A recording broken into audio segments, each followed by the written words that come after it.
అమ్మయ్యా నేను ఇప్పటికీ అప్పు తీర్చిన, అప్పులు చేస్తూ చేస్తూ పోయినా. ఇప్పుడు మాత్రమే నాకు గాలి తీసుకుంటున్నా. అప్పు గాలి గాలి తీసుకుంటూ అప్పు అప్పు ఉన్నాడు, మన జీవితం అంతా అప్పు చేస్తూ పోతాడు. గాలిని వదలాలి. అప్పు చెయ్యను అన్నప్పుడు గాలి బయటికి వదలాలి. అప్పు తీరుస్తున్నా అన్నప్పుడు గాలి పీల్చుకోవాలి.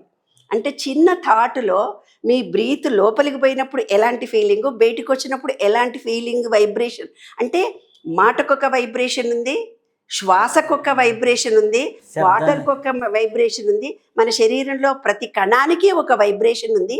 ఆ వైబ్రేషన్లో సీక్రెట్ ఇంకోటి చెప్పేనా, ఎవరికైతే దుఃఖము, బాధ, కన్నీళ్లు ఉంటాయో వాళ్ళకే సంతోషం విలువ తెలుస్తుంది, లేకపోతే తెలియదు. ఈ విశ్వం మొత్తం జాయింట్గా ఉంటుంది. సుఖ దుఃఖాలు, రాగద్వేషాలు, రాత్రి పగలు, అన్నా తమ్ములు ఉన్నట్టుగా ఉంటుంది. కాబట్టి దుఃఖం అనుభవిస్తున్న వాళ్ళందరికీ చెప్పే సీక్రెట్ ఏమిటిది, సుఖం వచ్చేది మీకు చాలా ఉందని అర్థము.